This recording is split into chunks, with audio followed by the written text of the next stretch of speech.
Good morning, SLDC Board of Directors. Welcome to the July 18, 2024 regular scheduled board meeting being held via Zoom. Seeing that it's 8 a.m., I would like to call the meeting to order. Can I have a roll call, please? Director Gilbert? Here. Director McBride? Present. Director Reed? Here. Director Arnold? Here. And Chairman Richardson. Present. We have a quorum. So with that, I'll move forward to the first item on the agenda, which is the approval of the minutes from the June 27th, 2024 regular scheduled board meeting. Do I have a motion to approve the minutes? Motion to So approve. second, I believe Alderwoman Clark Hubbard is here as well. Oh, here we go. Yes. We have Alderwoman Clark Hubbard. I want to recognize her presence as well. Okay. We have a motion from Director Arnold to approve the minutes with the second from Director Gilbert. Can I have a roll call vote, please? Director Gilbert? Aye. Director McBride? Aye. Director Reed? Aye. Alderwoman Clark Hubbard? Aye. Director Arnold? Aye. And Chairman Richardson. Aye. With all present voting aye, the motion to approve the minutes from the June 27, 2024 regular scheduled board meeting has been approved. The first resolution on today's agenda, which is pretty lengthy, so we'll try to get through these as quickly as possible while also doing our diligence, is resolution number 24, SLDC 947. One note that I wanted to ensure that the board of directors are aware of, based on some feedback from the directors around just clarity and transparency around various funding sources from which these expenditures that may be necessary for the respective resolutions.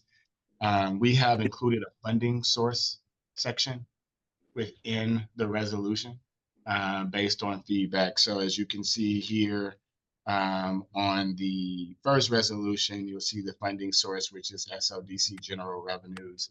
These general revenues funding source come from the approved budget that was approved last month for fiscal year 2025.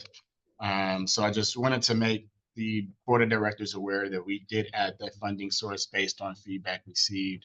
If you have any questions about that or would like to see that reflected differently forward, please contact me directly and we can make sure we adjust it appropriately. So with that, I'll pass it over to Mr. Stephen Davis to present resolution number 24, SLDC 947.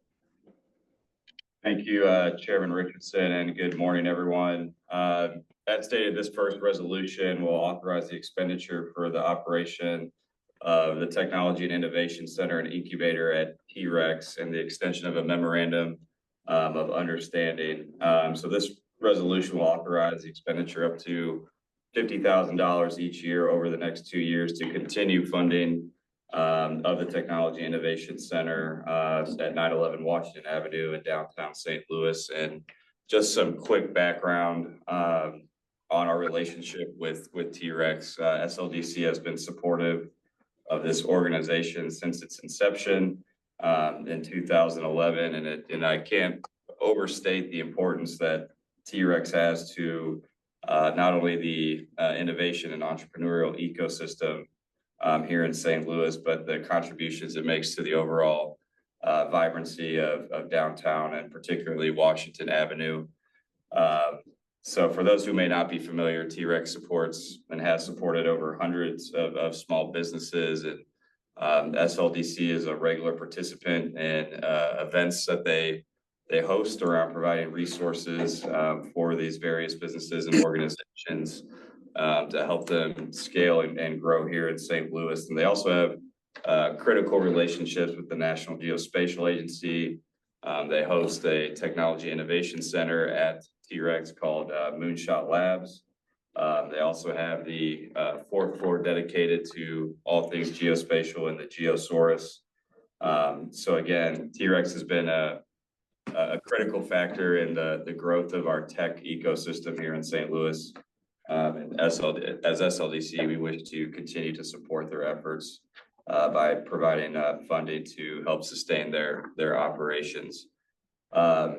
Obviously, it's been a challenging past 6 months for T-Rex with the unexpected loss of their executive director, Patty Hagan, and their lead partnership director and Jonathan Donahue. So just to color how challenging the past 6 months has been for this staff, and this funding will go a long way to bring some security again to their operations and make sure that they are successful going forward. So I didn't want to leave that unnoted. So I'll pause there and open it up for any questions. And as Neil mentioned, this will come out of SLDC's general revenue, which there are set aside for partnerships like these. So thank you, Steve, for that response. And again, Patty Hagan, this unexpected loss of her. She was a great, leader for T-Rex over the last decade. Have been a great partner with SLDC and really a pillar of the St. Louis community. So not only was that a loss for T-Rex, but a loss for the entire region, really, giving her support. So just wanted to note that, and also Steve, note that T-Rex has allowed SLDC free use of their space in order for us to continue to collaborate with some of the new entrepreneurs in the tech industry. So I know our strategic partnership team, Stephen Davis, Caressa Davis, spent time over there coordinating and connecting with those businesses on Washington Avenue. I would like to recognize Alderwoman Kara Spencer's hand for any questions or comments.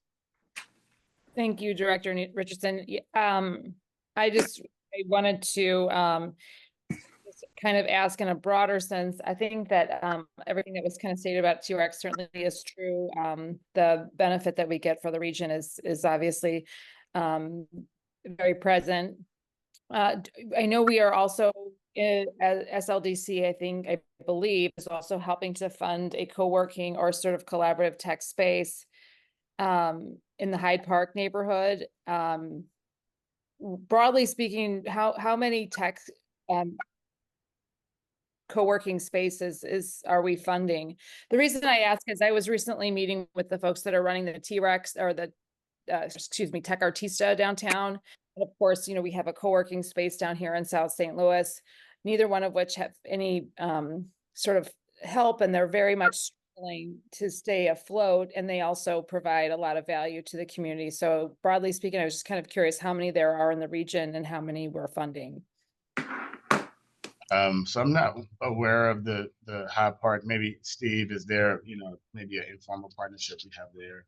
Yeah, I'm not aware of tech incubator that we're funding in Hyde Park particularly. Obviously, we have a strong relationship with Cortex, and generally we are aware of the work that Tech Artista does, but that's something we can look into because I have not heard that we are funding a incubator in Hyde Park at this moment. I don't think it's necessarily a tech incubator. I think it's a co-working space. Fatima Muhammad, she's got a bunch of different kind of components to the work she's doing up there, and I thought there was a co-working space. So I guess in other words, SLDC is funding the co-working spaces through T-Rex and through Cortex, and we're unaware of any other ones. Yeah, so the funding for the incubator for the food and healthy food and wellness at the Be Well Cafe was to support the development of the site and to help with their commercial kitchen to kind of provide support for other restaurateurs in the area that's looking to provide healthy food as well as a open garden and a food garden. It was a tech incubator. And so that was just one-time support. This support that we're providing for T-Rex has been a relationship since 2011, which SLDC has helped incubate actually T-Rex itself at its infancy. So this is just an ongoing partnership and relationship. As Steve mentioned, Alderwoman Spencer, if there are relationships with other tech incubators or any other co-working spaces that are seeking support from the city or SLDC, we are definitely open to exploring those conversations and relationships. That's where Steve comes in and meets with those entities, hears their vision and how that aligns with SLDC's vision and our funding priority. So please feel free to connect whoever you're working with in community to Steve Davis, and we'll make sure that we schedule a meeting with them and have a conversation around how we can support and partner with them to meet the needs of our community. Yeah, I apologize. It sounds like I don't know that I was very clear. I was just curious, broadly speaking, if we're supporting other co-working spaces. It sounds like we're not, so we can move on. I can certainly put those folks in touch with you, but it was more or less just curious from a broad perspective. I feel like sometimes we're tackling individual issues and not, looking at the broad scope is always helpful in kind of putting things in context. So I appreciate it. Any other questions from the directors? Okay. Hearing none, I would like to entertain a motion to approve resolution number 24 SLDC 947. So move, Gilbert. Second, McBride. With a motion and a second, can I have a roll call vote, please? Director Gilbert, Aye. Director McBride, Aye. Director Reed, Aye. Alderwoman Clark Hubbard, Aye. Alderwoman Kara Spencer, Aye. Director Arnold, Aye. and Chairman Richardson. Aye. With all present voting aye, the motion passes to approve resolution number 24 SLDC 947. Thank you, Steve, for the presentation, and thank you, board, for the continuous support of an anchor institution in our downtown area. The next resolution that we have on the agenda today is resolution number 24 SLDC 948, adopting updates to procurement policy for acquisition of professional services other than architects, engineers, and land surveyors on behalf of SLDC. With that, I'll pass it over to our legal counsel and support, Mr. David Meyer. Good morning. So this is an update to the policy that you adopted a couple of years ago, and it's been amended once. And what I'm now noticing is, although there was an original version that had color tracking of the edits, it looks like the version that maybe you received is more black and white. So the edits are actually probably gray and somewhat difficult to detect. So I'll walk through them a little bit here. The point of these edits is to actually just incorporate what we have been doing in practice, and that is effectively similar to the practice we had always been using. This just documents it better. So on what is page 5 of the resolution, page 3 of your potentially amended policy, what we're clarifying in section 2, sub 2, is that the selection committee is reviewing the responses consistent with what we're going to discuss in the next section, and is then making a recommendation to the substantial awards committee that is and this is for large contracts and large projects, and that substantial awards committee is what we've been using now as a sub-entity relative to this agency. Comprised of a member appointed by the president of the Board of Aldermen, the mayor's office, and of the comptroller's office, plus 2 SLDC folks. That committee reviews these types of contracts. And so the other edits are all entirely in section 3I, which is on page 7 and 8 of the resolution. And that is the addition of, primarily the addition of section I2. And that explains what the selection committee is actually doing and what they're to be provided so they can make their analysis. Again, this is what we have been doing all along. We've just now documented what exactly it is that they are provided so they can make their determination. And then once they've made their determination, the process to clarify how the engagement will take place and the interaction with the SLDC board.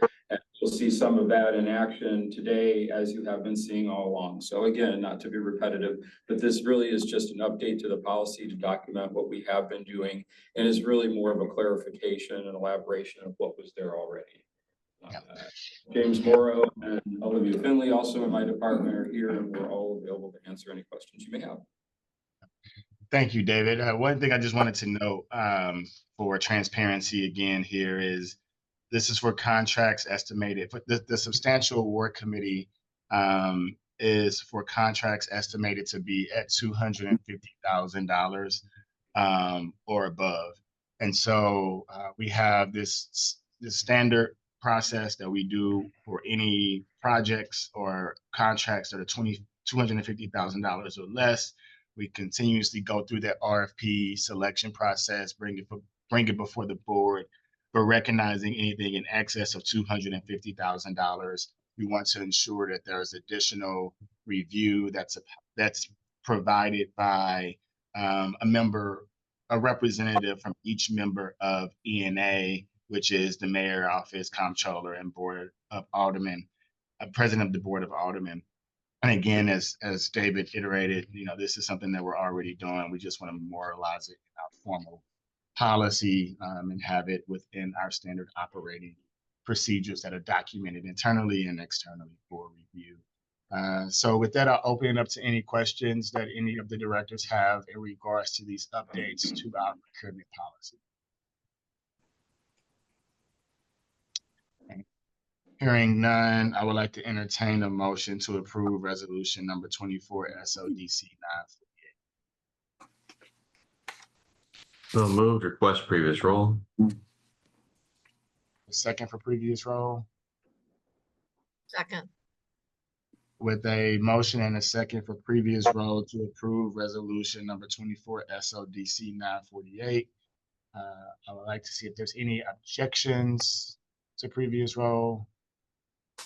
Abstentions. Hearing none, the motion passes for resolution number 24 SLDC 948 to approve that resolution. The next item on the agenda is resolution number 24 SLDC 949, authorizing an RFP for services in support of a capacity building program for minority contractors. With that, I'll pass it over to Ms. Marla Roach to provide an overview of the resolution. Good morning, board. My name is Marla Roach, the Contract Compliance Manager. I am wanting to bring to you today, we're looking for you to authorize us to issue an RFP to solicit qualified firms to operate the SLDC plant room. This is a capacity building program for our minority contractor. Right now, our plant room stands at Crossroads Reprographics, which is located at 2731 South Jefferson. That's one of our locations. We have another location at the Northside Economic Empowerment Center, and the third location is an internet web-based site that we use, SLDCplantroom.com. In our last contract since 2023, this plan room has transitioned over 200 contractors to digital plan platforms. We've held 6 cohorts that we've trained 75 contractors through our bidding and estimating academy, which is now includes on the 3rd day of that academy having a majority contractor come in to discuss how to work and bid with those individual companies. They have also promoted on that site and through that plan room over 60 incentivized projects that we do at SLDC, and then also all of the BPS projects, things like the zoo and Great River Greenway. Most bids are placed in that plan room for our minority and women businesses to be able to bid on and have an opportunity to see. Those bids must be in the plan room for at least 30 days to give them that opportunity so they may grow capacity. Also, we host an annual plan room open house, and this year plan room open house will be at the Northside Economic Empowerment Center. We have invited you guys to come the past couple of years, and you will be invited on September 18th this year. That open house allows the developers, the GCs, as well as the contractors to come in it is an opportunity for them to network and get to know each other so we can build working relationships in order to do what we need to do. The one focus on this plan room of moving things to digital is that we use some of the state-of-the-art equipment. We have Plan Swift, which is considered one of the best estimating softwares in the country, as well as RS Means. This plan room is something that is needed for our minority and women businesses to keep their feet grounded and keep us equity across the board as far as bidding and estimating on the projects that the city of St. Louis has to offer. With that being said, I'll open up for any questions. Marla, that was a great overview. Can you lay out, the purpose of this particular RFP, understanding that Crossroads Reprographics has operated the plan room? Is the goal for us to, replace them or to extend their contract based on this RFP, and open it up for competition? Just to give more context to the directors, please. Okay, so at this point in time, every 2 years or so, because we put the RFP out and we put the RFP out to solicit competition. So we do take in bids. And it is a competitive thing. And then we go through a process of taking a look at the open bids for those people that want to be able to run the plan room for us, and taking a look at that, we see who can do the best and at the best money that we can afford. And at this time, Crossroads Reprographic has been handling that for us for quite some time, but this bid will be open and that RFP will hopefully be solicited sometime this month. We give it about 6 weeks opportunity to be out on the in the bid process. We pull those bids in, we sit down in the selection committee, we take a look at everything, and then we propose who we will select in that situation. Great. Thank you, Marla, for that additional context for the board of directors and the public. Stacy, see your hand. Did you want to add any additional context before we open it up to the directors? I was just going to add some additional context. Thank you, Chairman Richardson. We have been very fortunate to have Crossroad Reprographics help us do this plan room. They have been the only bidder for the past 4 years when we've had to do the RFP. It's a very, I guess you could say, complicated thing to really run the plan room and provide us the resources the way we need them, as we've gone from paper and pencil to digital and electronic. And in this process, we've grown our plan rooms, because our plan room we only had one, but now we have 2 plan rooms, because one is housed here at the Northside Economic Empowerment Center, and then we have, which is north, and then we have one housed south, which is on Jefferson. So, and making it more accessible for our minority and small contractors. And so we do this so that it is a competitive process. And because we're getting community development dollars, they require us to make this a competitive process and put this out every 2 years. But I'll be honest, Crossroads has really been the only person that has, I guess you could say, the ability to provide us what we're looking for. And they've been doing this for us ever since we've had a plan room. So just add that context. Thank you, Stacy, and thank you, Marla. And definitely appreciate the partnership with Crossroads, but I also appreciate, Stacy, you and Marla doing your due diligence, because there's new businesses coming around every year, right? So we want to make sure that we are continuing to engage and interrogate all of our services to make sure that we have the state of the art and the best programs to support our business community. So with that, I'll open it up to any questions from the board of directors as it relates to this item. I'll pass it over to Alderwoman Shameen Clark-Hubbard. Richardson and everyone. Good morning, everyone. I don't really have a question, but I don't want to miss the opportunity to thank you all publicly. Thank you all for the work that you are doing in the plan room, and now the 2 plan rooms. And a little bit about my history. This is the passion point for mine. I grew up watching the fight for this in our community. So again, I want to publicly continue to offer my support and growing this growing the capacity in it. And for people that might be watching, I know we already did mention that open house, but can someone also offer contact information for if someone might want to try to engage prior to the open house? And thank you so much. Yeah, for sure. Stacy, do you want to give I know you know the phone number off the top of your head for the Northside Economic Empowerment Center. So if you can just give that quick contact information, but it's also will be in our newsletter. So yes, we are located at 4248 Cottage in the annex next to Sumner High School, and the number is 314-617-0360. That's 314-617-0360. Thank you. And then the website is developstlouis.org /NEEC. And all of the information will be there as well. Yes. Okay, thank you, Stacy. Alderwoman Kara Spencer. Thank you, Director Richardson. And thank you, Stacy and Marla. I just wanted to add an additional question and clarification for the the Jefferson location as well. Stacy, can you give information on the South Jefferson location? Marla. The South Jefferson location is at 2731 South Jefferson Avenue, and that phone number is 314-657-0078. Okay, thanks. I just wanted to make sure everybody knew that the other spot there. Yeah, Okay. for sure. Yeah. No, thank you all again. So with that, I would like to entertain a motion to approve resolution number 24 SLDC 949. So move. Do I have a motion? I have a motion and a second. Roll call vote, please. Director Gilbert, Aye.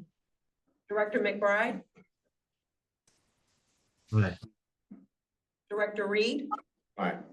Alderwoman Clark Hubbard, Aye. Alderwoman Kara Spencer, Aye. Director Arnold, Aye.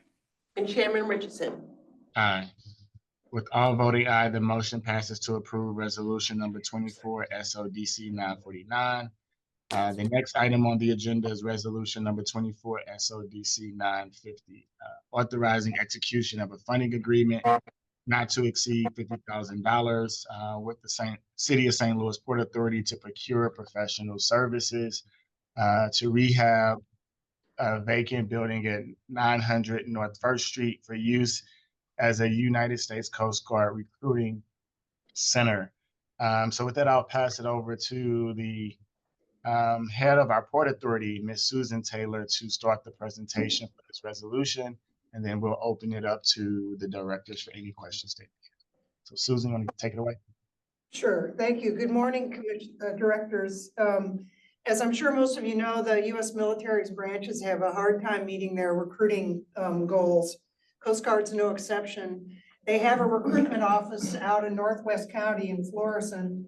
It's in a strip mall that's, might have 15 feet of storefront. I can't imagine the foot traffic there is very good. And working with our federal lobbyist, Jones Walker, who's represented this morning by Chris Johnson, we've talked to various upper level members of the Coast Guard, including the Admiral in New Orleans, who's over all of the Coast Guard districts on the Mississippi, as well as other members of the Coast Guard, about the possibility of a Coast Guard recruitment office in Lape's Landing. And all of the people at the Coast Guard we've talked to were extremely supportive of doing this. And what we are proposing is to renovate an existing brick building at 900 North First Street for use as a Coast Guard recruiting center. We've talked to the Coast Guard's head of real estate for recruitment offices. She came down to the property and visited it and some of the adjacent buildings in Lape's Landing, because not only would we like to have the recruiting office in Sundeckers, the former Sundeckers at 900 North First, but also we'd like to have them have the option to expand into Lape's Landing with either training spaces, classrooms, and fitness centers. Fitness centers is very appealing to the Coast Guard because they'll get recruits who are fit, and so they're very happy to have the adjacent or nearby fitness centers available to them. And we went to the Port Commission Board to receive approval to lease Sundeckers. It's currently owned by a real estate investment trust. The Port Authority would lease it from them and put out an RFQ for an architect to steer us through the rehab, do the plans and specs, do the work, and then return it to the property owner, who would then turn around and lease it to the Coast Guard. And we've talked to the property owner, they're in agreement with that. And so the resolution before you today is to request up to $50,000 in SLDC general funds towards that RFQ process to get an architect on board to review the building, do the plans and specs, go out for bid, and manage the construction or manage the rehab of that building. So are there any questions about what I've said thus far? Yeah, I do want to add one other thing here, Susan. Great job with the presentation. So we are working, as Susan mentioned, in partnership with the Coast Guard, as well as the real estate investment trust that owns the Sundeckers building, to ensure that we're coordinating appropriately with both parties. Our funding is contingent upon, the support is contingent upon the Coast Guard executing that lease with the REIT, but the REIT understands that they are working in partnership with the Port Authority as well as the U.S. Coast Guard. These funds are necessary to support the Coast Guard in occupying the space. There has not been a formal agreement or lease signed to date with the Coast Guard. I'm sorry, with the Coast Guard. However, there is an agreement between the Port Authority and the REIT to ensure that we are working together with them to attract the Coast Guard, and this funding is being used towards that effort. Susan, is there any other clarity you want to add there before we open it up to the directors? I can't think of anything, so please ask questions if I've left anything unaddressed. Any questions from the directors? This director. Director McBride?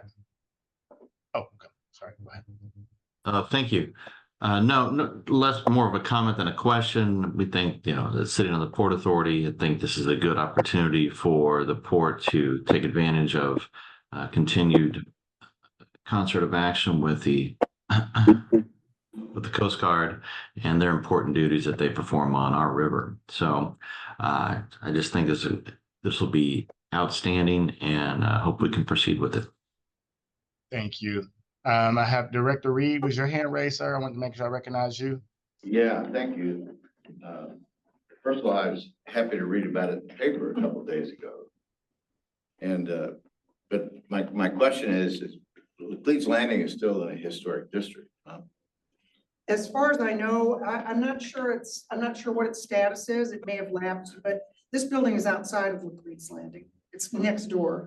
But we don't really have very many of these Budweiser neon signs. I was hoping that maybe they could, we could try to preserve.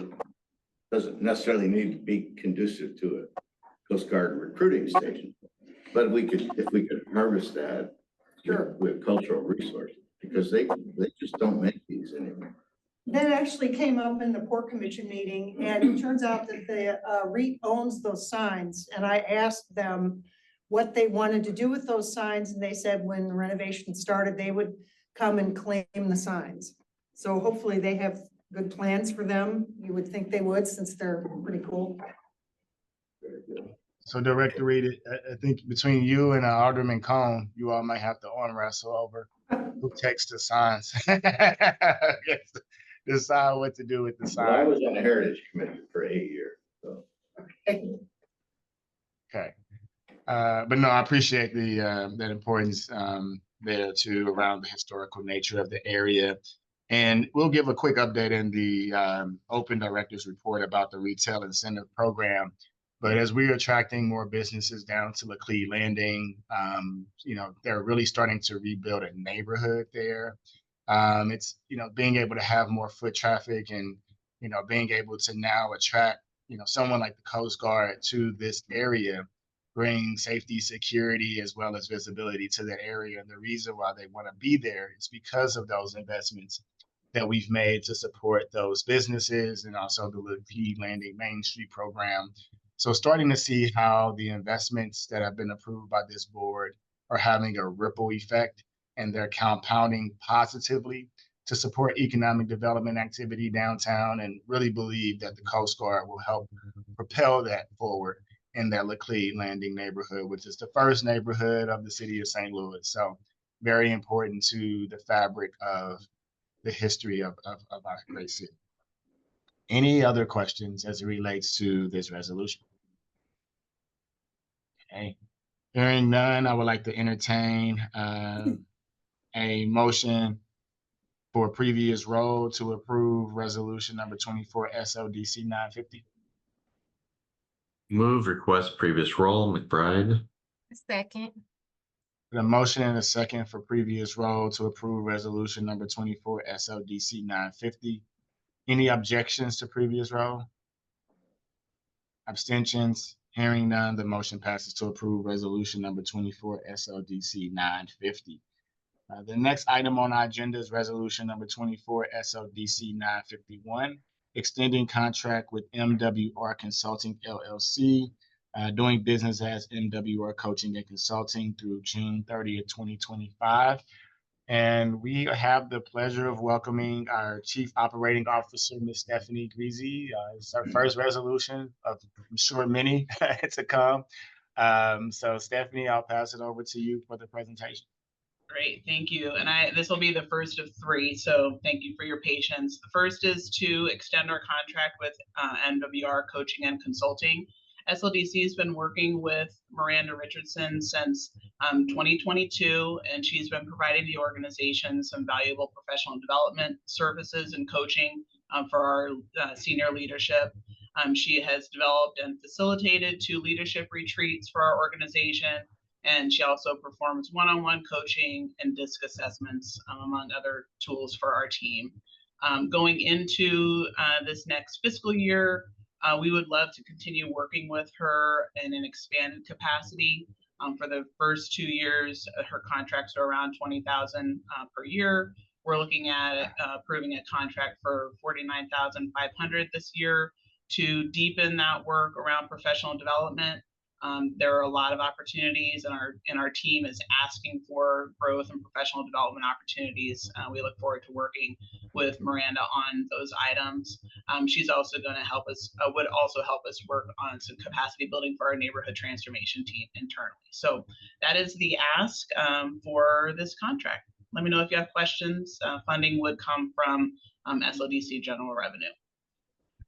So thank you, Stephanie, for the presentation. One thing I wanted to note, even though Miranda is a tremendous person, there's no relationship to me personally. Her name just happens to be Miranda Richardson. I'm not so lucky of being blood related to her, but she is a tremendous resource and provided a lot of great capacity for SLDC professional development. She's performed DISC assessments for our team to help us better understand some of our strengths and weaknesses individually and collectively as a team. And again, being able to build a more professional brand, supporting the neighborhood transformation managers as they are out in community, ensuring they're prepared, they're professional, they're educated, they're informed, they understand how to engage community in a manner in which is respectful of them, and also can be informative to community.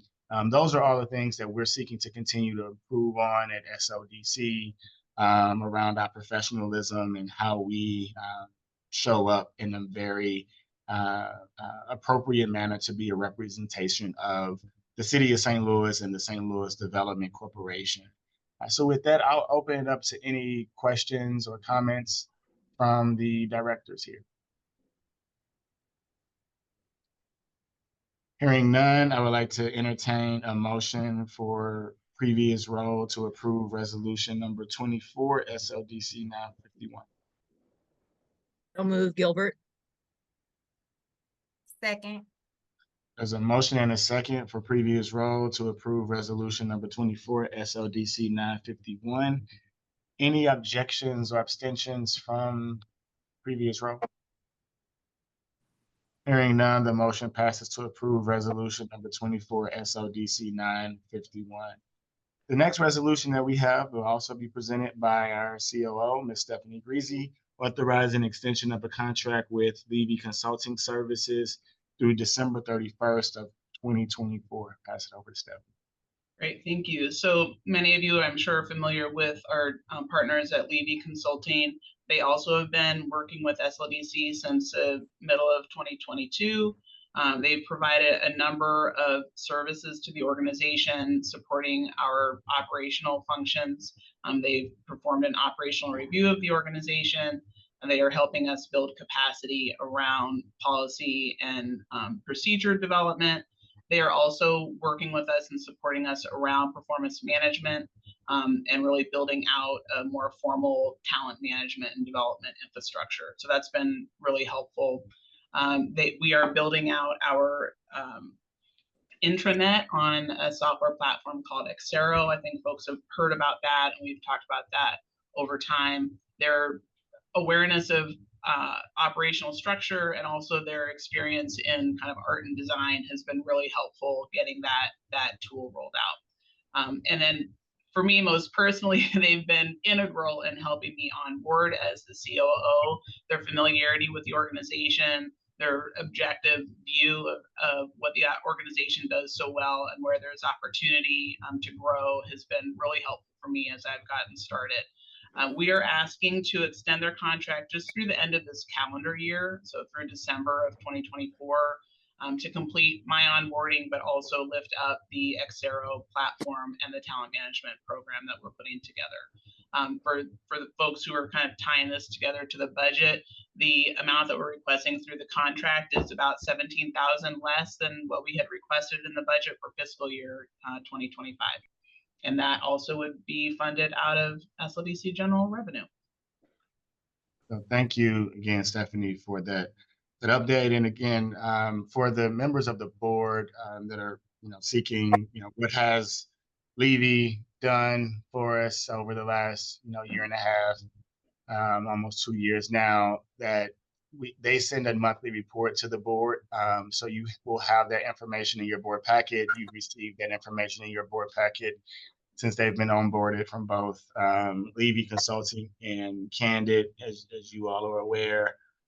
So you can definitely refer back to the current update and also previous updates that have been provided if you are looking just for more information, and that's also shared publicly as well. But I think having that intranet is going to be crucial for communication and efficiency across our organization. And again, SLDC, as you can see by the 11 resolutions that we have for you today, there's a lot of work going on and moving forward. So being able to communicate effectively around our departments it's critical. And they've been instrumental in helping that get on board and have been a strong support staff, support for us as we brought on staff such as Stephanie to help us manage those ongoing operations.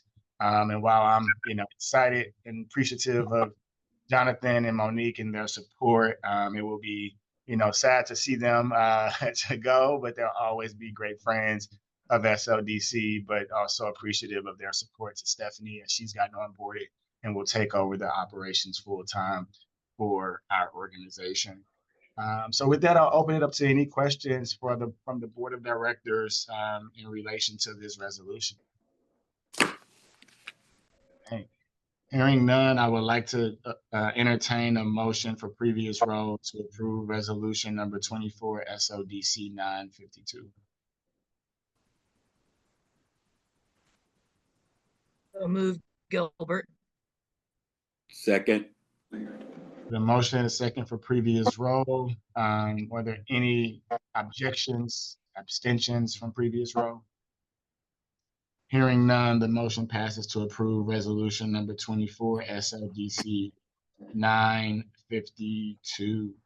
Then the last item on Stephanie's list is the resolution number 24 SLDC 953, authorizing extension of a contract with Candid LLC for marketing, branding, and communication services. So I'll pass it over to Stephanie once again. Great, thank you. So as you know, we've worked with Candid for several years through SLDC. We have Becky and Sarah, I believe, on the call today. But they've been a critical communications and marketing partner for the organization, helped us with our rebrand, and all of the, marketing all of the very important and powerful activities that SLDC is working on from day to day.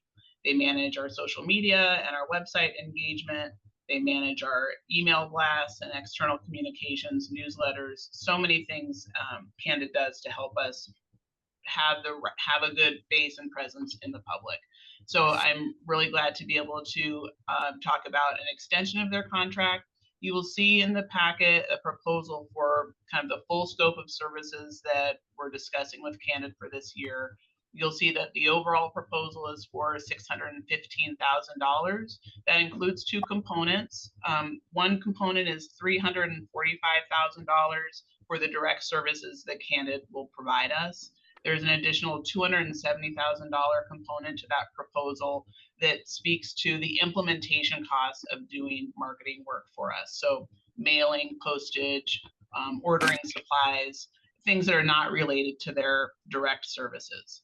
For purposes of my request today, I am looking for approval for a contract with Candid for $285,000. So that is a subset of the $615,000. And that would be for services that are paid by SLDC's general revenue and economic development sales tax revenue.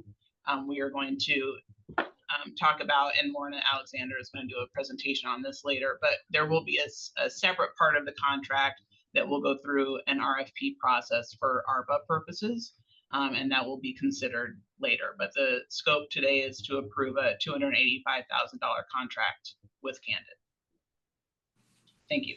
Thank you, Stephanie, for the update here. And again, as Stephanie mentioned, the Candid team has provided really holistic services to SLDC, and you all were aware of kind of where we were at when I started at SLDC. We had some great branding and information, but it just needed a strong refresh and a reboot. And Sarah, Becky, Julie over at King has provided tremendous support of being responsive to all of our needs.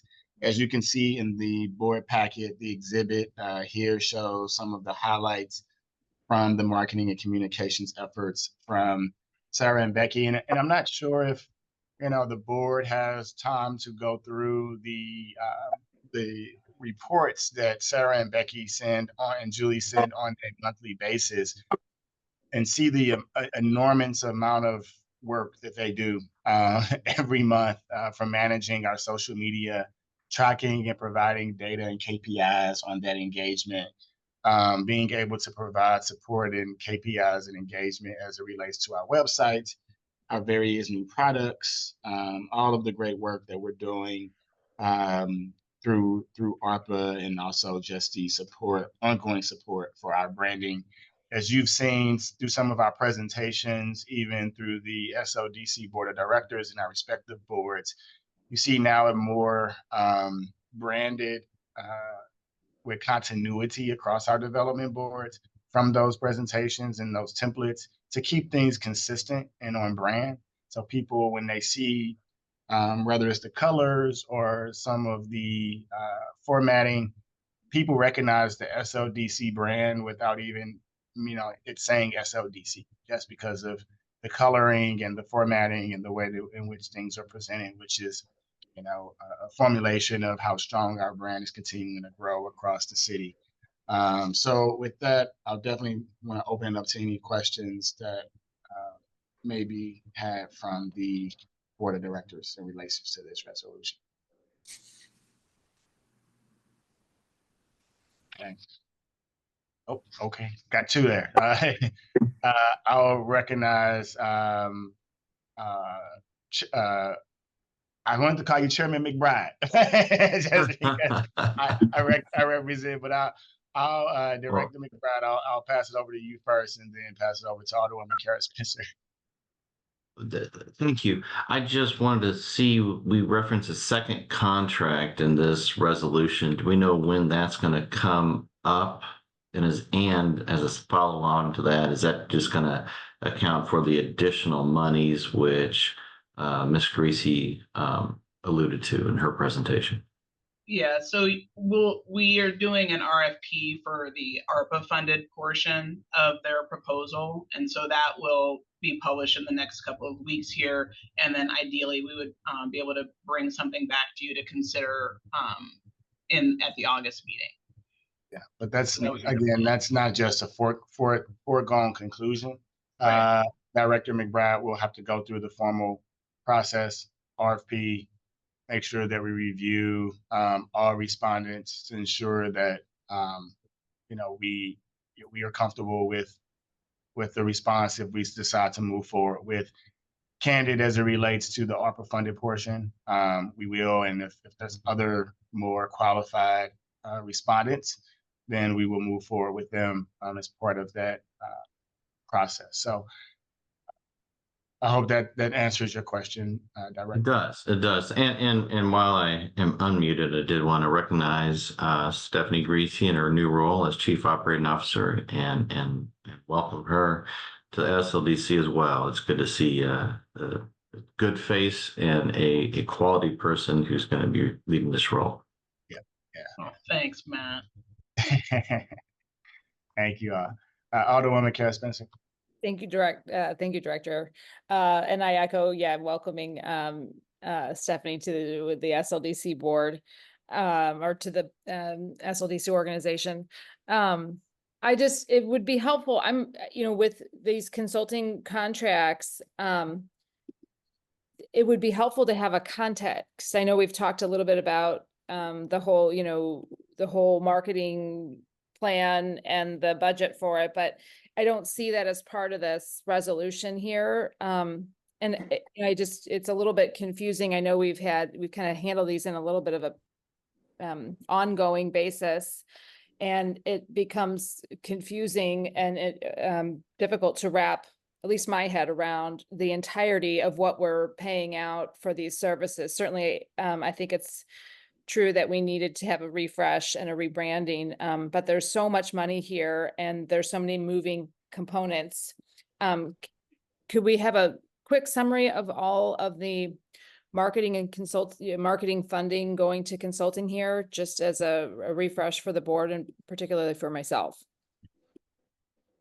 Sure. So I don't know if Sarah or Stephanie, you want to start, but maybe we can pass it over to Sarah. Maybe you can give a quick overview of, the holistic services that maybe not the services. Sorry, Neil. I just was looking for the total amount of money that we're spending here. I know the services, but just I don't want to divert the whole meeting, but just how much we're spending on it as a total. I think it's 600. If you could just give us the kind of broad. Yeah, that sounds good. So the 285 is just for the first phase of the work for the fiscal year, and that's what we're asking for approval today. The remaining portion, we'll still have to go through a separate RFP process because that will be ARPA funded. So some of our ARPA programs, our ongoing communications, our emails to stay engaged with respondents. One example is the North City Grant Program, continuously managing those emails, communications, those ongoing support. Those are things that the Candid team provides. However, the funding for that needs to be approved on the annual basis. So right now, the 285 is just continuing to support the ongoing operations of SLDC, our ongoing communications, engagement with the press as we are getting continuous press requests, our newsletters and email blasts that go out on a recurring basis. So just the basic operations. The ARPA funding work will be related to ARPA. Any of those programs, any of the marketing or the RFPs that are being marketed out for those various programs and communicating information there. That's where the ARPA funded resources will go to support marketing and communications. But right now we're just looking to approve the 285 that was approved from our SLDC fiscal year 2025 budget that the board of directors approved. at the last month's session. Does Okay. that provide clarity, Alderwoman Spencer? It does. Thank you. Yeah, I appreciate it. So then is Candid handling all of the communication then regarding the grant process in the North? Because So they are supporting us on drafting like the emails and the press releases. They've helped us establish the ongoing email addresses, but it's still upon our staff to communicate effectively with them. Candid is not communicating directly with the small businesses. They are not the technical expert, subject matter expert on how the grant programs work. That is our staff, which, Lorna Alexander represents on the compliance team, Lance Knuckles with the strategic growth team. Those teams have been the ones that are really managing the ongoing one-on-one communication, direct communication with those individual businesses. Candid is just providing that overall support. So if we need an email drafted that's formatted, that's branded, they support Lorna's team and Lance's team on getting those email blasts out. And we are staying in constant communication with those businesses as well. So I just wanted to give you that quick context, Alderwoman Spencer. Okay, thank you. I've just gotten, as I mentioned to you the other night, Neil, just a lot of communication from members of the community that have a lot of concerns about that process. It's a lot of money to a consulting firm that isn't a subject matter expert, as you pointed out, and isn't handling that information, at least as far as my perspective is concerned.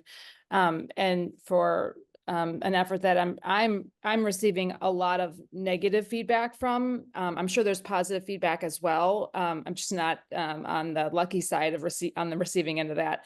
But having received just a large number of very concerning and alarming communications from folks in the community that are frustrated, I have some reservations about this.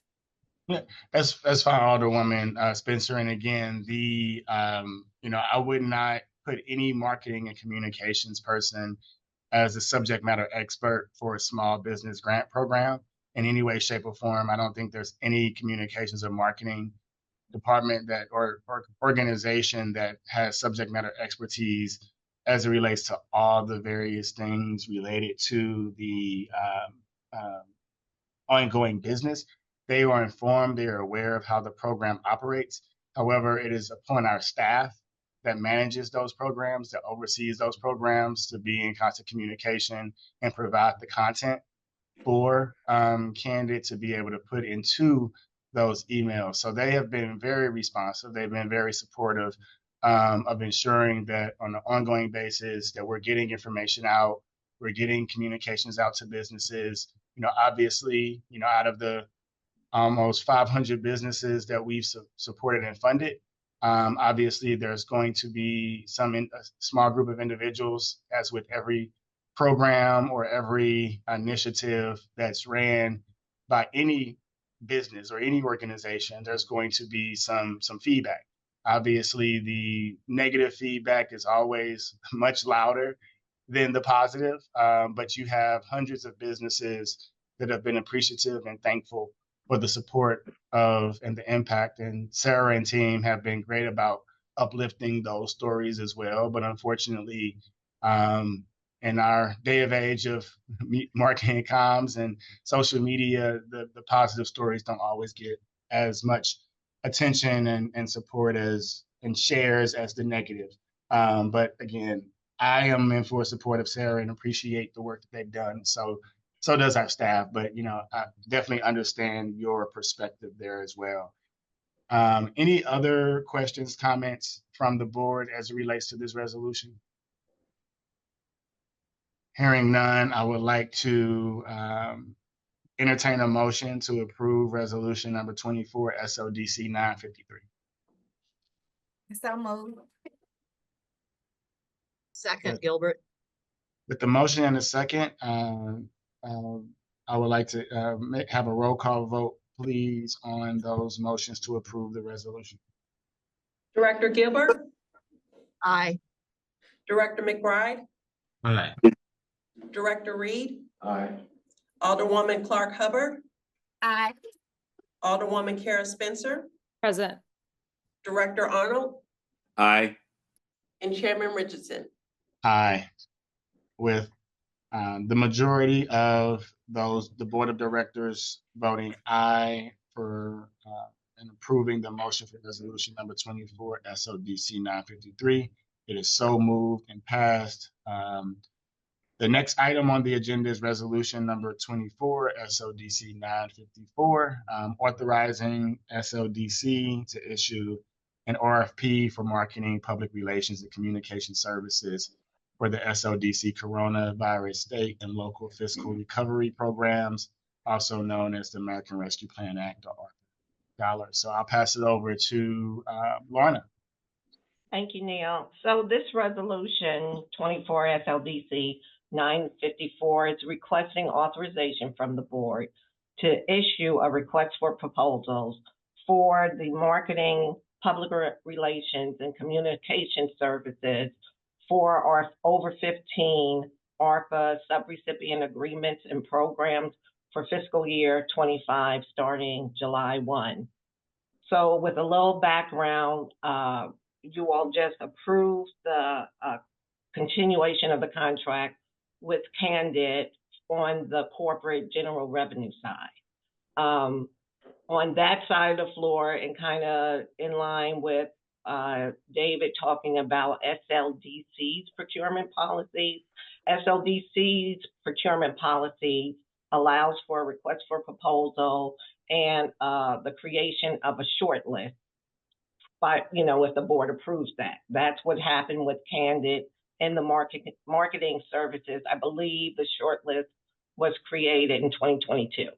So they're on that short list, and whenever they want to continue that contract for a year, they come back to the board, as they did today, to request approval to continue that contract and increase the dollar amount.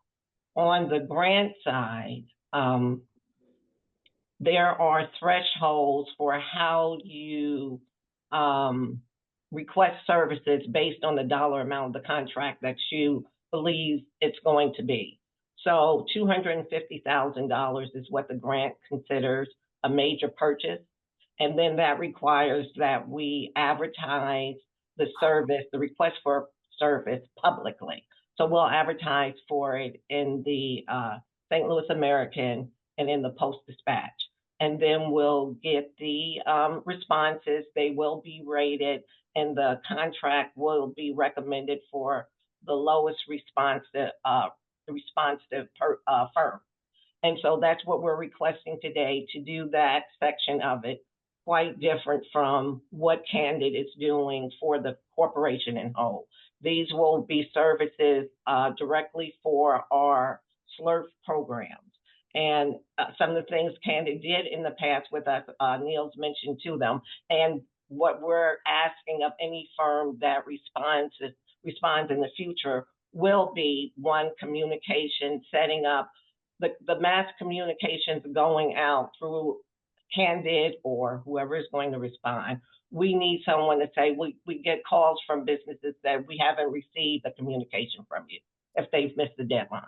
We need a firm who has the ability to go back and say, this firm or this business opened up this email on this date, this date, and then they send us that written confirmation so that we then can be informed in responding to the businesses that have those concerns.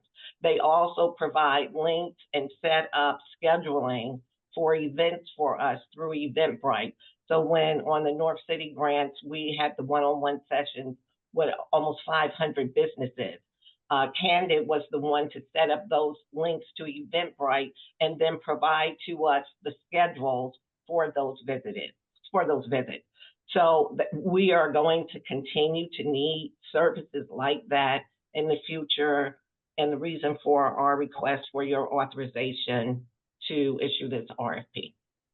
So I can open it up to any questions you may have. Thank you, Lorna. Any questions, concerns, or comments as it relates to this resolution? And again, this resolution is just to issue the RFP. Hearing none, I would like to entertain a motion to approve resolution number 24 SLDC 954. So move Gilbert. Second, McBride. Here I have a motion from Director Gilbert and a second from Alderwoman Shamin Clark Hubbard. Can I have a roll call vote, please? Gilbert, Aye. Director McBride, Aye. Director Reed, Alderwoman Clark Hubbard, Aye. Alderwoman Kara Spencer, Aye. Director Arnold, Aye. and Chairman Richardson. Aye. With all voting aye, the motion passes to approve resolution number 24 SLDC 954. The next three resolutions will be presented by our Chief Technology Officer to authorize contracts for services for various programs that are related to our Digital Equity Fund. The first is resolution number 24 SLDC 955, authorizing a contract for services for community help desk and digital navigators as part of the Digital Inclusion Action Plan. Pass it over to Simon.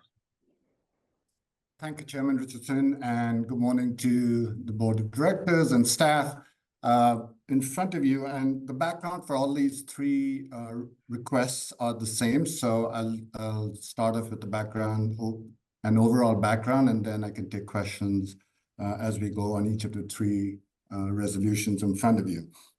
The first one is we completed an RFP process in June for 3 separate professional services contracts to execute on 4 of the items on the Digital Inclusion Action Plan.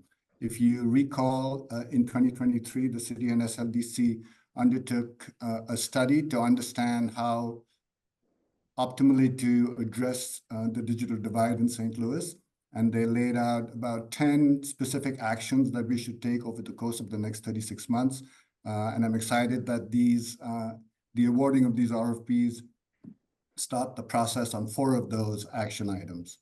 The first one on the agenda is for a community help desk and digital navigators. The idea behind these is to provide a tech lab in the city's recreation centers across, in this scope, there's 4 recreation centers that we're targeting, 2 in North City, 1 in the downtown area, and 1 in South City. And so to equip a tech lab, but in addition to just having computers in a tech lab, to provide assistance to those residents that may come in to utilize the technology. And this would be either a walk-in or a virtual help desk, staffed by what we are calling digital navigators during most of the hours that the rec center are open. So in this RFP, I'm requesting award to Empower. Empower is a national not-for-profit that's mainly in the business of training underprivileged youth for technology careers. They have operated these similar help desks in other cities.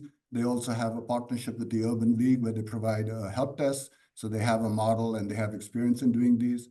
And I'm requesting the award in the amount of $600,000 to Empower. And I'll stop here for questions. Thank you, Simon. Any questions, comments from the board as it relates to the first resolution presented by Simon, resolution number 24 SLDC 955? Hearing none, I would like to entertain a motion for previous role to approve resolution number 24 SLDC 955. So move Gilbert. Second, Arnold. That was a motion by Director Gilbert and a second by Director Arnold. Director McBride, you're a little slow on the gun today, sir. So, so with that, there's a motion and a second. Is there any, for previous role, is there any objections or abstentions to previous role for this resolution? Hearing none, the motion passes to approve resolution number 24 SLDC 955. The next item on the agenda is resolution number 24 SLDC 956. So I'm going to pass it back over to you. Thank you again, Chairman Richardson. The second RFP is around a portal or a data platform. And what this accomplishes is it improves the coordination of all the members of the ecosystem that are working on the digital divide. We are requesting an award to Tech STL in the amount of $125,000. Tech STL is a local 501c6 membership-based organization, and they've been doing this work in the tech ecosystem, and they've also been involved in coalition work around the digital divide. And they're coordinating with a couple of local partners to provide not only a digital equity asset platform that can be shared amongst not only the members of the coalition, but also the general residents, but also to implement a need or request management system for digital equity services. So there's today those needs surface from individual organizations that are in contact with the various constituents across the city. This will allow a kind of an electronic request system where people can input some sort of a need that they see across the city and allow the various partners to satisfy that need. And so this is leveraging data to improve the coordination of all the coalition members. And I'll stop here for questions. Any questions for Simon on this resolution? Hearing none, I would like to entertain a motion for previous roll to approve resolution number 24 SLDC 956. So move, Gilbert. Second, McBride. There you go, Director McBride. With the motion and a second for previous roll to approve resolution number 24 SLDC 956. I would like to open it up to any objections, abstentions with the previous roll. Hearing none, the motion passes to approve resolution number 24 SLDC 956. The next item on the agenda, the last resolution for Simon, is resolution number 24 SLDC 957. Pass it back over to you, Simon. Great. Thank you, Chairman Richardson. The final resolution around digital equity is around providing digital literacy education services in the same 4 recreation centers that I talked about earlier. This award is in the amount of $800,000, and the highest scoring respondent in this RFP was MoveWorth. They're a local organization that is already providing similar services to the Northside Economic Empowerment Center, and we were impressed with their flexibility, their list of classes that they provided, and their overall comprehensive response to the RFP. And digital literacy education is basically the third leg of the stool in digital inclusion. We have other projects going on that address affordability and access and governance, but digital literacy education allows people who, even though they might have the internet or computers or mobile phones to use, have access to those devices, this provides them the education and the training to use it effectively. So excited to be able to offer a suite of classes to all the residents across the 4 recreation centers. And this amount, the requested amount is $800,000 over the course of 2 years. And I'll stop here for questions. Thank you again, Simon. This is, again, great work for us continuing to moving forward on our digital equity efforts, access to education, and again, leveraging our ARPA funds. Are there any questions or comments in regards to that resolution that was presented by Simon? Okay. Hearing none, I would like to entertain a motion for previous roll to approve resolution number 24 SLDC 957. So move. Approve, Arnold. With the motion and a second for previous roll, are there any objections or abstentions?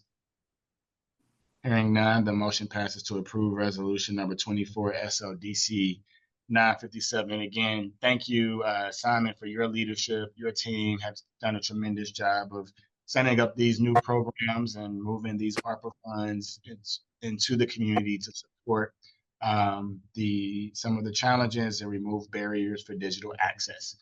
So thank you, Simon, again, for you and your team's support there. Absolutely, and thanks to the members of the board. Thank you. And the last resolution that we have today will be presented by Mr. Lance Knuckles, authorizing execution of a grant agreement with the St. Louis Community Foundation, and then authorizing execution of a professional services agreement with Mission Driven Finance, LLC. So I'll pass it over to Lance for the presentation today, and then open it up for any questions. Bring us home, Lance. Morning, directors. As always, it's a pleasure to engage with you and present work as we move forward here at St. Louis Development Corporation. I have before you this morning resolution number 24, SLDC 958, authorizing the execution of a grant agreement with the St. Louis Community Foundation and authorizing the execution of professional services agreement with Mission Driven Finance. As some background for this, as you all have some context in the resolution, St. Louis Development Corporation has partnered with the St. Louis Community Foundation to establish the Economic Development and Transformation Fund, which is a part of our accelerator work that we've launched at SLDC in partnership with the city.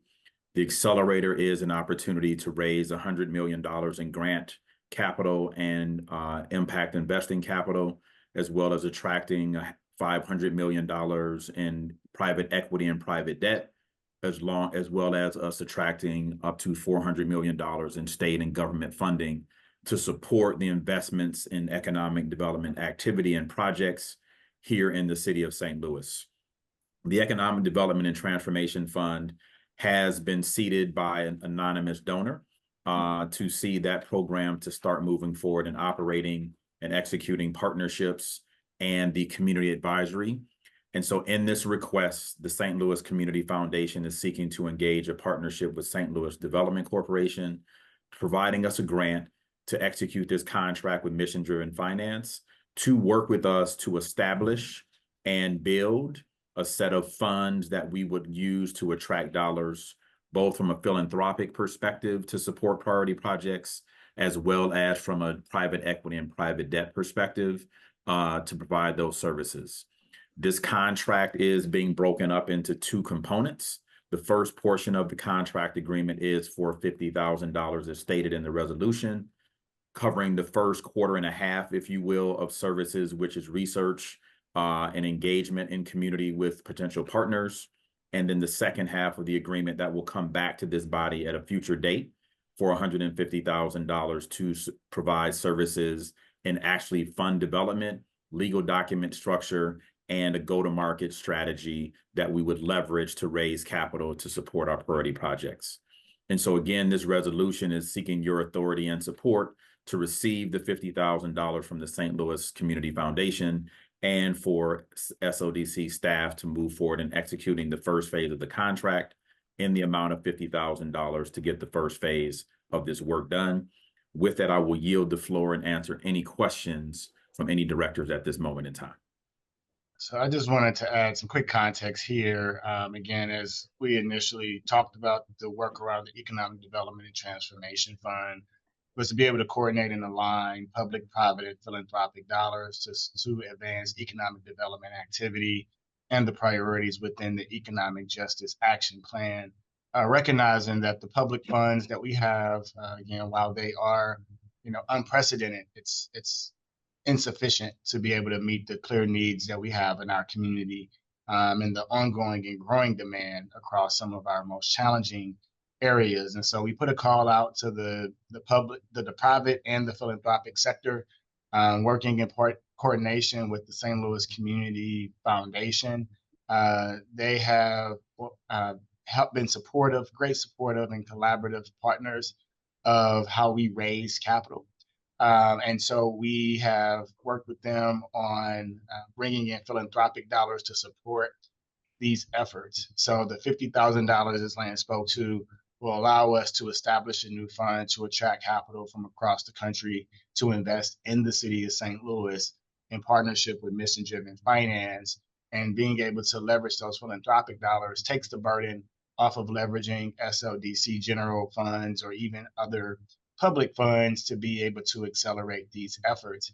However, because SLDC historically and the mission of our organization is really to be the gap filler and the convener of the public, private, and philanthropic sectors to drive and mobilize economic development activity, it was most appropriate for SLDC to lead the partnership with Mission Driven Finance, but the funding is still coming from the St. Louis Community Foundation for the purpose of this effort. So we have a grant agreement between SLDC and the St. Louis Community Foundation to receive the funds for the purpose of moving this work forward. So with that, I'll open it up to any questions, comments, concerns from the Board of Directors. You may see other resolutions similar to this as we continue to grow the capacity in this relationship with the St. Louis Community Foundation to help provide additional funding sources to scale the impact of the work that we're doing. Okay. Hearing none, I would like to entertain a motion for previous role to approve resolution number 24 SLDC 958. So moved. McBride. Second. With a motion and a second for previous role to approve resolution number 24 SLDC 958. Well, let's like to recognize any objections or abstentions. Hearing none, the motion passes to approve resolution number 24 SLDC 958. Well, this was our first meeting of fiscal year 2025, so that's why there are so many new resolutions today. And I would definitely appreciate the board's support as we continue to accelerate economic development activity for the city of St. Louis and work together on doing so and not put up additional barriers for our city to grow. I do have one audible on our open agenda today. I would like to invite our Vice President of Strategic Partnerships and Initiatives, Steve Davis, back to provide a quick update on the retail incentive program. Then I believe Candid has a quick video that they would like to share as well about the program. So Steve. Yeah, thank you, Chairman Richardson, and I'll be brief because I think the video you're about to see provides a pretty good overview of where the downtown retail grant stands today. Since we launched this program in late April, the response has been overwhelmingly positive. We've had over 40 inquiries in that time, and we are working through the approvals of 8 grants to downtown retailers right now. So working through some due diligence, and you'll start seeing more announcements around these small businesses that we're supporting here in the near future. I do want to highlight a couple. Levels Restaurant on Wash Ave just recently celebrated their 1-year anniversary. They serve Nigerian cuisine, and they actually applied for our Inside Out program, which helps retailers basically expand their businesses out onto the sidewalk. And as I drove down Wash Ave on my way to T-Rex actually yesterday, I did see new tables and umbrellas branded outside of Levels Restaurant. So it's exciting to see that impact and the vibrancy that these small grants can bring to downtown and our streets. We're also currently in active conversations with the local pharmacy to locate downtown. So again, this goes beyond supporting, what you think of as traditional retail, but to provide services to our residents that are greatly needed downtown. So more to come on that front. I'd also like to highlight, we have supported 2 restaurants on Laclede Landing as well. One that has been publicly announced is Brutaloom, who is opening a new space on Laclede Landing. So we're very excited about that. And then there's another restaurant that will be coming soon to the old Morgan Street Brewery location on Laclede Landing as well. So again, we're continuing to evaluate applications for pop-up retailers, again, the Inside Out program, and then providing tenant improvements to various businesses. So a lot more to come, and you'll hear a lot more about the success of this program in the video that will be played shortly. So pass it over to Sarah and Becky to show it. Thank you. An update tonight on an effort to get more businesses to open up shop in downtown St. Louis. Earlier this year, city and community leaders announced new financial incentives to lure retailers in. New tonight, 5 on your side's Brent Solomon is live downtown with more from one business that's taking advantage. Brent? You know, Kelly, I'm told as soon as word got out about that money, a couple dozen business owners actually stepped up. We're talking $350,000 here. And tonight, I'm catching up with one of the businesses that is now claiming a piece of the pie. Ask just about anyone taking a stroll downtown, you'll likely hear much of the same. Be nice to see parts of St. Louis downtown like be revived. That's what the folks at the St. Louis Development Corporation and Greater STL Inc. are working to do. I just feel like we've got a lot of momentum right now. Kurt Weigel with the latter group says as soon as they announce financial incentives to retain current downtown businesses and to attract new ones. Within the first few weeks, we had over 40 responses. This is going to be a bar. Javia Gilliam Sanford and her husband were among them. You may know them for their mobile bartending business, Poor Decisions.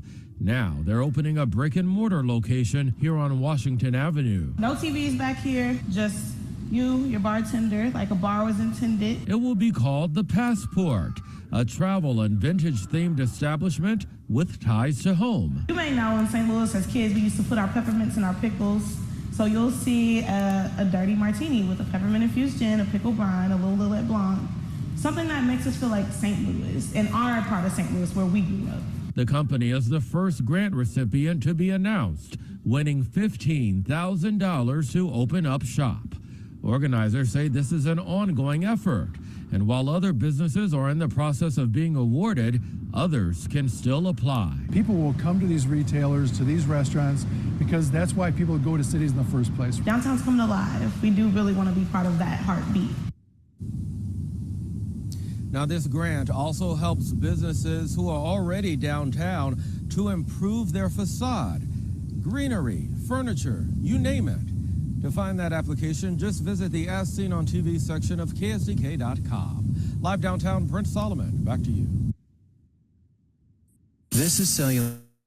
So thank you again, Sarah, Becky, again, for working with our press here locally in St. Louis to make sure that we're elevating those stories again. So kudos to both of you for your ongoing support. Steve, congratulations to you, and Kurt for launching a great program supporting those businesses downtown that need it the most, and also being able to bring vibrancy back downtown because we know COVID has had a tremendous impact on those businesses there. And again, seeing some of those positive stories are important for us to continue to uplift, continue to move the momentum forward for our city, and being able to share that positive narrative on a local and national stage is continuously important.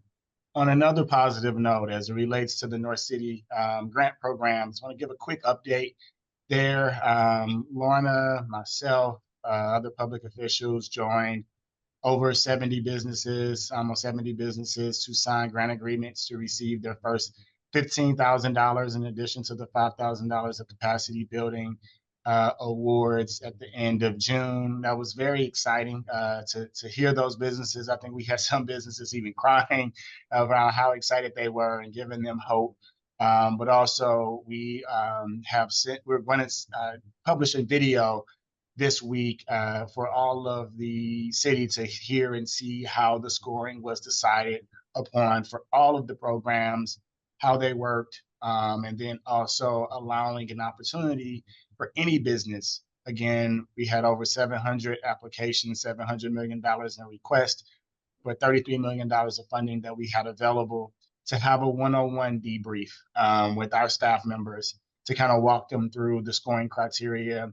If there are challenges to that scoring, we will have an opportunity to reconsider some of those applications, as well as provide the opportunity for any grievance forms. So if any business feels as though they were not given the right opportunities or they have a grievance with the process, we will give them an opportunity to openly file that grievance, and we will provide a direct response there. So again, we're doing that ongoing engagement with these businesses. And again, thank the board of directors for their support of the North City Grant Program and those awardees. As those grants are being rolled out, we'll continuously provide those updates.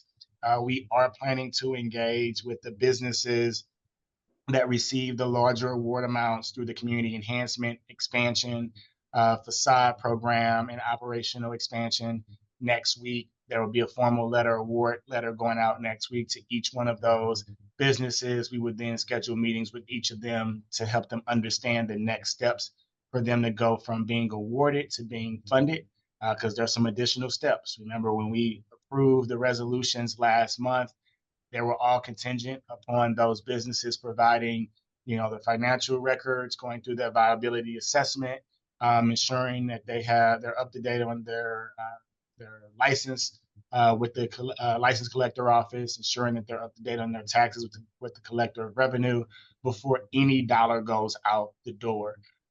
So again, making sure that we do our due diligence on the funding side, even post the award side, the award announcement side. So with that, I do have one more video that we would like to share with the group, and then we'll finalize my open agenda with a couple more items. So Sarah, Becky, can you tee up the video for the North City Grant Program quickly?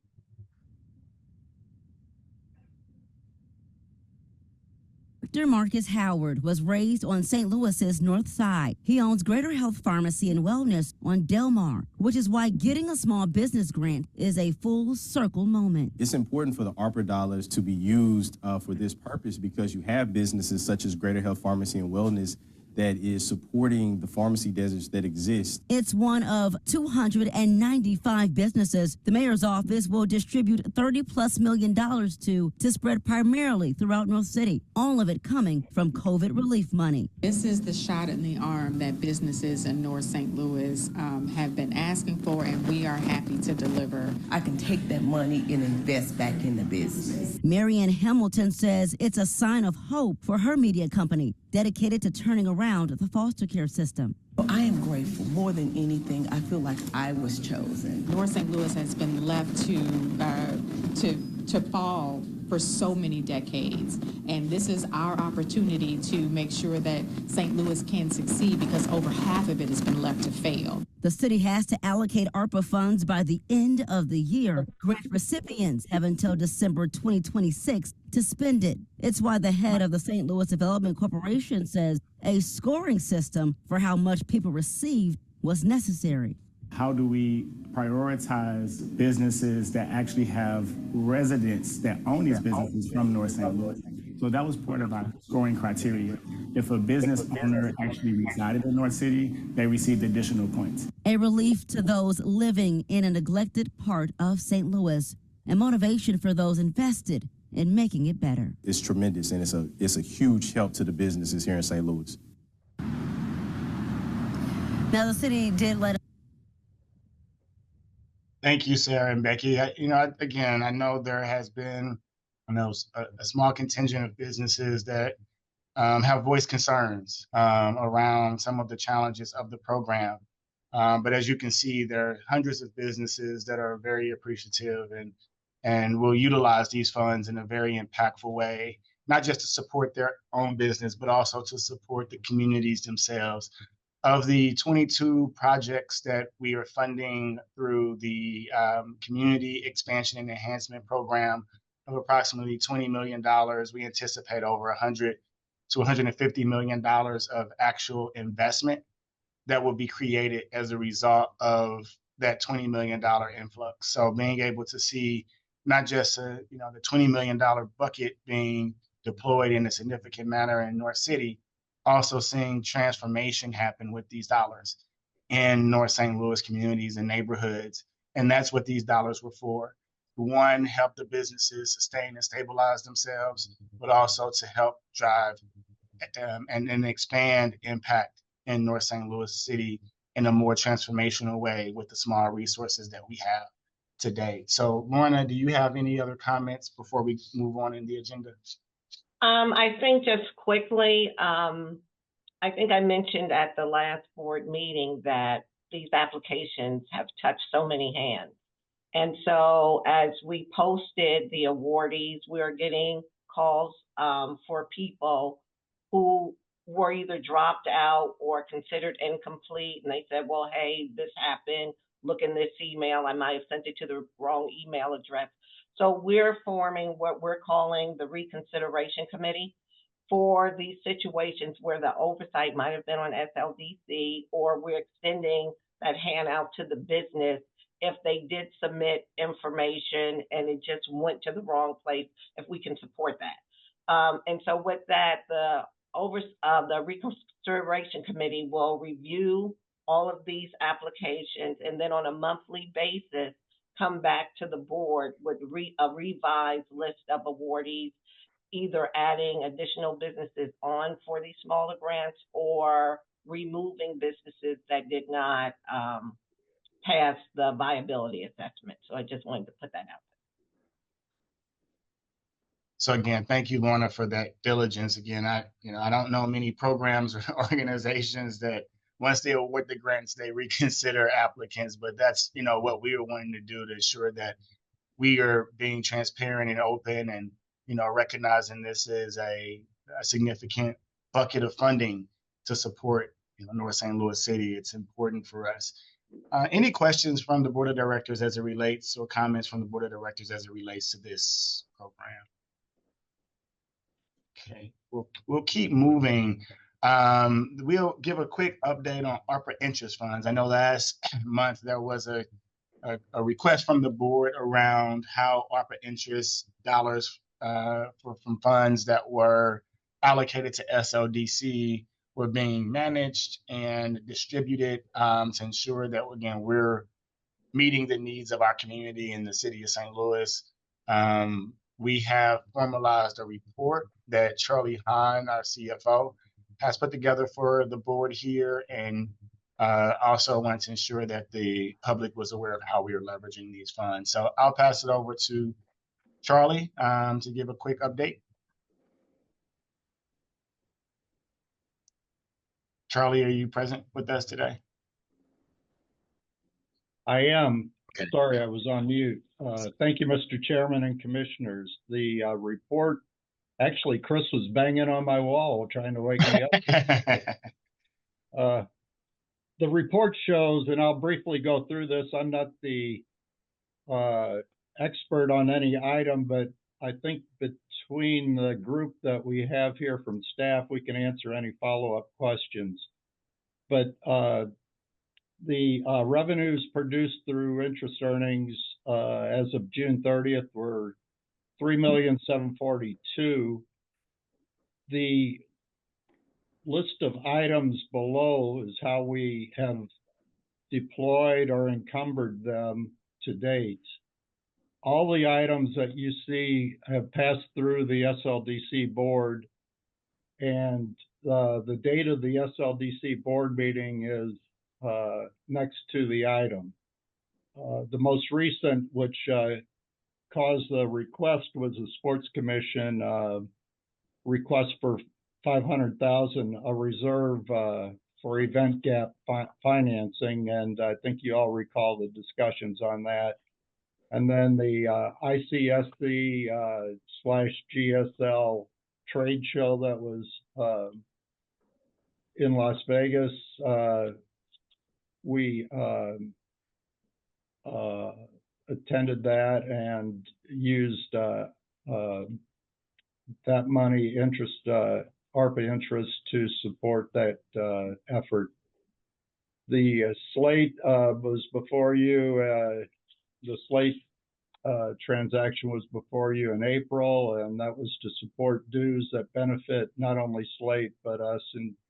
And Stacy can describe that. The GSL was a $100,000 retail incentive match. We funded a Cleats Landing Main Street manager. That was a commitment for 1 year at that amount. Huziel Levine, I apologize if I mispronounced that, worked on the digital twin, which is a marketing and promotion tool. The Slate Rankin agreement for Youth Build program back in December. There was a lot in December. Financing the 7th Street improvements. This is between the convention center and the Ballpark Village, that was 450,000. The state also has a large contribution in there along with federal funds. So this is funds that were not when it went out to bid, were not financed through the state and federal. So we had to step in to make that work. Laclede's Landing Corp, 75,000 for 2 studies of City Block 25, which I think is the prominent development block in the landing. Baker Tilly did a Nexus study for 50,000. Legal Services of Eastern Missouri, it's a 2-year program, so 50,000 of that was paid for this year and 50 for next year. The DAWGS, it's an acronym for Door and Window Service, and that was at the Railway Exchange. GSL was also part of that. There's a matching grant with GSL for ULI retail study. I think it focused on the Gateway Mall and more density as far as retail. And then the Northside Community Housing, 30,000 to submit an application to be on the Federal Historic District. So we have committed roughly half of the funds that have been earned, and I'll leave that, Mr. Chairman, if you have any other comments. No, this is great, Charlie, and appreciate you and the team putting together this report for us to, again, provide an update to our board of directors and the public for how we are leveraging our ARPA interest dollars. As you can see, again, it's the majority of these funds have been to support, our downtown and retail strategies, as the ARPA funds themselves were really allocated towards, many of our HUD qualified census tracts that were disproportionately impacted by COVID. We also understand downtown St. Louis have been impacted by COVID as well. So leveraging ARPA interest dollars to really be able to stabilize, create more vibrancy and attraction to downtown has been a priority for these ARPA interest dollars, as we've been able to leverage the other ARPA dollars themselves towards our challenging areas and historically disinvested areas such as North St. Louis City and Southeast City. So we have about $1.88 million still remaining that's uncommitted to right now to date. Obviously, this pie is continuing to grow and earn interest over time. Again, kudos to Charlie and Chris for making some solid investments with the ARPA dollars as we are deploying them. But feel very confident about how we are leveraging these dollars, and every one of these initiatives of funds over $20,000 obviously comes before the board for your approval. So again, appreciate the board of directors for their support on these efforts. Any other questions from the board of directors as it relates to this report? Sorry, can we go back, please? As it relates to this report, or any other items as it relates to the interest earned? Let's say, just thank you, Neil, for this update that clarifies a lot of things, gives me some comfort that there's some cushion there, that we're not overcommitting ourselves. Thank you. Yeah, no, thank you, Director Gilbert, for putting this out there, because sometimes we get very ambitious around our goals too, and to make sure that there is clear transparency and the board can understand how much we have uncommitted. So as you're making these decisions, obviously we have several priorities, and we can determine how these dollars are being depleted and prioritized for economic development activity. And each one of the board members here represents a respective development board that supports the advancement of our city. So you all have a lot of great perspective and intel around how we should be prioritizing these flexible funds. So again, appreciate the support and the feedback around being more transparent here. The last item that I wanted to provide as an update to the board of directors is a legislative update.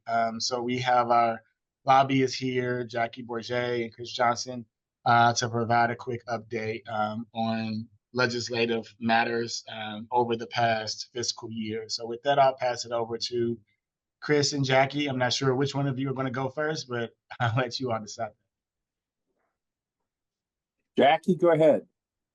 Perfect. Thank you, Chris. Well, good morning, everyone. I know I've met a few of you before, but just so you all know, my name's Jackie Barget. I am the lobbyist for the St. Louis Port Authority.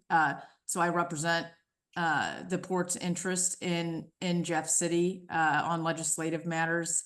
But Director Richardson just asked for us to give a little update. So I'm gonna keep it kind of tight to the port issues. But if you have any questions about anything else, please feel free to ask. So legislative session just ended on May 17th. I am sure you all have read in the newspaper about how unproductive our legislative session was and some of the fireworks that I think you're probably very aware of that happened.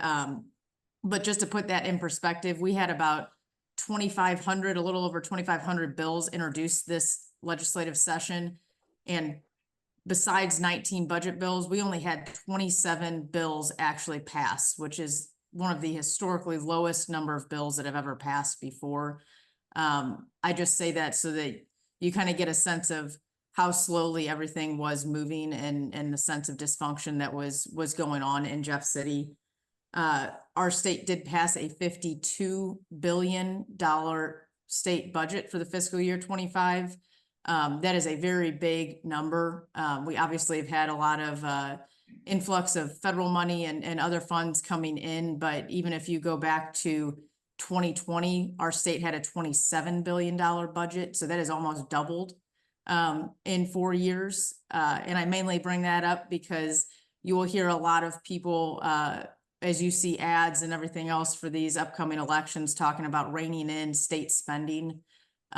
There is a significant cloud over the state legislature of needing to really rein that number back quite a bit. So we have been actively working to make sure that when those funds do get trimmed back down to a little lesser big pot, that the ports and St. Louis Port Authority is not on the chopping block there. Just in general, I think you all are aware of this, but the way that St. Louis Port Authority receives its funds from the state is in MoDOT's budget. It's House Bill 4, Missouri Department of Transportation. They receive a collective fund with all of the other ports in the state. And those funds are divvied up in an internal ranking and voting system amongst the ports, and the funds come out. We received collectively $11.6 million this year in the port fund appropriation. Of that, St. Louis would typically receive $1 million is what our allocation is. We are in a little interesting predicament right now. The state decided to change some of the requirements and way that those funds get appropriated last year to allow for those funds to be spent over 2 years instead of 1, which kind of helps, especially when you're doing developments along waterways where you have issues with water levels rising and other things. But while they did that, the eligibility requirements unintentionally excluded St. Louis Port Authority from accessing those funds. We are the only port in the state that does not own land in its district, and the only land that we hold in long-term lease is the Municipal River Terminal.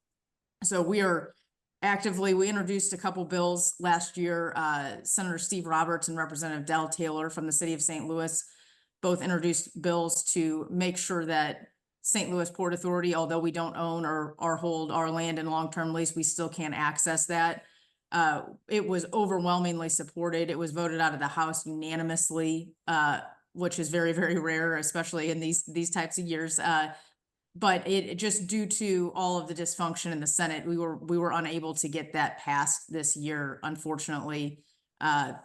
We do have some commitments from a bunch of the Republican leadership to help us next year, make sure those bills are introduced both bipartisanly by Democrats and Republicans to get that rolling very, very quickly next year. I know Susan has also been working very closely with Levi Woods, which is the director of the Waterways Program at MoDOT, to ensure we can receive some type of funding this year, but also hopefully maybe get in MoDOT's request to give us a separate line item budget so that we don't run into this issue moving forward. And just to explain that a little bit, of all of our 13 state departments in October, they all submit their state budget request to the governor in October. And then from there, the governor then releases his state budget during his State of the State in January. So we're hoping that we can get a separate line item to make sure if next year somehow is as dysfunctional as this year, we don't have this issue moving forward. Before I go into a couple election things, there were, of the 27 bills that did pass, the governor did not veto any of them. He signed all legislation except one. It was a bill pertaining to 340B pharmacy insurance, and his inaction on that just allows the bill to go into law without his signature. There were a couple bills that you may be of interest. There's one that expands the state auditors' powers in their ability to kind of probe into political subdivisions. It didn't do anything crazy, but I say that just so you all know. I'm sure he will start.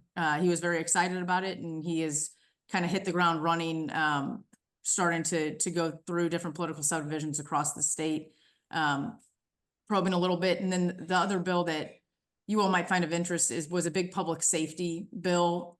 You all in the city of St. Louis obviously have a what we call Blair's Law that criminalizes the celebratory shooting of gunfire. That was a big win for, I think, the state to get that passed statewide. That was included in there. And then beyond that, the only other thing I wanted to make sure I shared with you all is just the upcoming elections. On August 6th, we have some very, very big primary elections going on that will kind of shape how the Missouri legislature functions moving forward. There are, on the Republican side of the ticket, we are kind of in a three-party system right now in Missouri. We have Democrats, we have what I call traditional Republicans, and then we have Freedom Caucus Republicans. And we have almost every single Senate typical Republican seat has a primary going on, where you have a traditional Republican and a Freedom Caucus Republican. And after the August 6th primaries, it will determine who our leaders are in the Senate, who's the chair of our Appropriations Committee moving forward, and kind of set the tone for how things move forward. I am typically not a very optimistic person, but I don't think anything could get much worse than this year. So I do think things, regardless of how the elections turn out, are going to function a little more smoothly next year. I don't know. I'm not saying it's going to be great, but I think things will move a little smoother next year. But with that said, I know we're cutting close on time, so if you guys have any questions, obviously feel free to ask. Chris, we'll move over to you, sir, then we'll open it up to any questions from the board. Thanks, Mr. Chairman. Are you all able to hear me okay? Yes. Great. So I'm Chris Johnson. I run the Washington office of Jones Walker, and we have the honor of representing the St. Louis Port Authority in Washington. Big picture, one of the things we focus on, of course, is funding for the federal agencies that are so important to the operations of the port. So that includes the Coast Guard, the United States Department of Transportation, the Maritime Administration, which is a promotional agency within the Department of Transportation, and then, of course, the Corps of Engineers. This year, the Congress has yet to pass any spending bills funding any of those agencies. The federal fiscal year runs through September 30.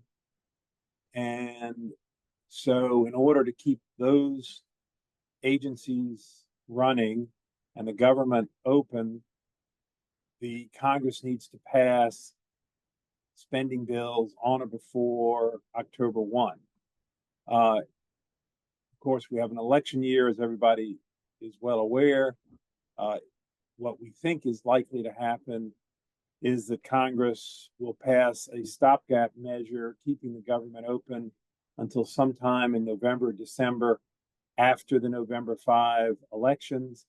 And then Congress will come back in a lame duck session late in the year and hopefully fully fund the government and these agencies that are so important to the daily operations of St. Louis.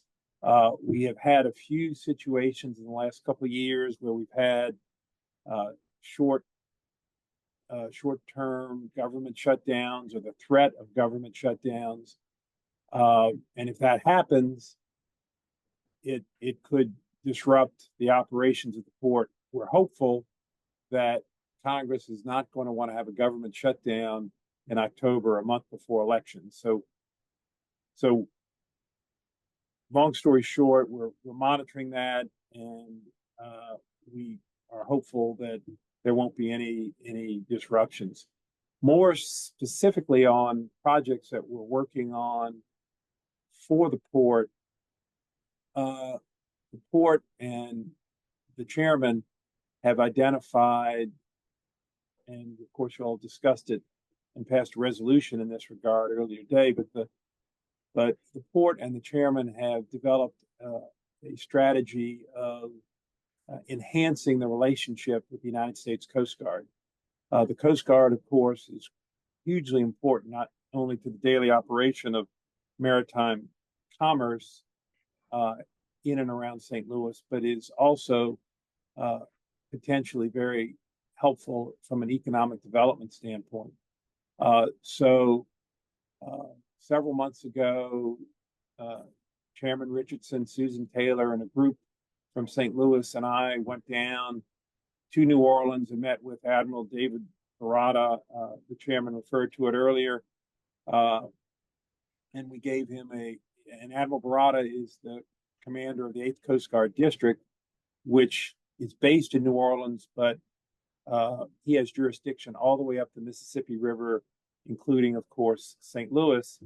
And so we gave him a thorough presentation, interrupted, as I recall, Mr. Chairman, by a fire alarm going off, but we all survived that and had an excellent meeting with the Admiral, and he said he was fully committed to assisting St. Louis. And one of the things we talked about was the recruiting office and the fact that it is currently located, as you and Susan discussed earlier, in a place that doesn't get a lot of foot traffic, and that we'd like to move that to the river. We've worked very closely with him, Coast Guard headquarters, and others within the Coast Guard to get to the point today where you all were good enough to pass that resolution, and we're very optimistic that we're going to succeed in having that Coast Guard recruiting office open on the river or in the river area. And then we have other things going forward that we'd like to do to even further enhance the relationship with the Coast Guard.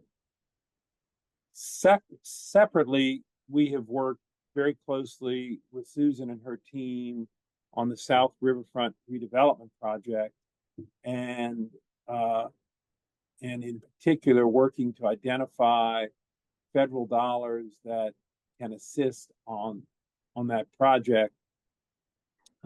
We have had several meetings with and are cautiously optimistic that we will be able to obtain funding from the Economic Development Administration, which is part of the Federal Department of Commerce. We're also looking at potential EPA funding and other sources of funding to make that project a reality and to take that part of the riverfront and return it to maritime commerce. So with that, Mr. Chairman, I will stop, but both Jackie and I are happy to answer any questions.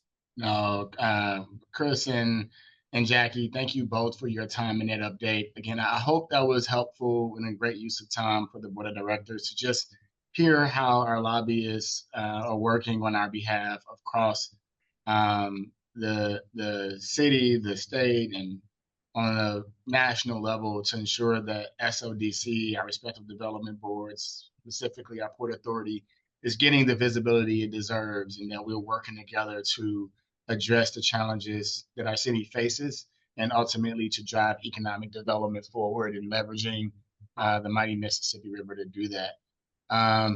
With that, I'll open it up to any final questions or comments or remarks from the directors here in our last minute. Okay, hearing none, I will announce our next regular scheduled board meeting is on Thursday, August 15th, 2024 at 8 a.m. They'll be held via Zoom. And just so we started at 8 a.m. and today it looks like we can adjourn at 10 a.m. Can I have a motion to adjourn? So moved, McBride.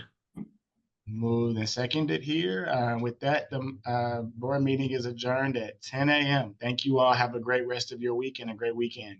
Thank you. Great. Thank you. Thank you.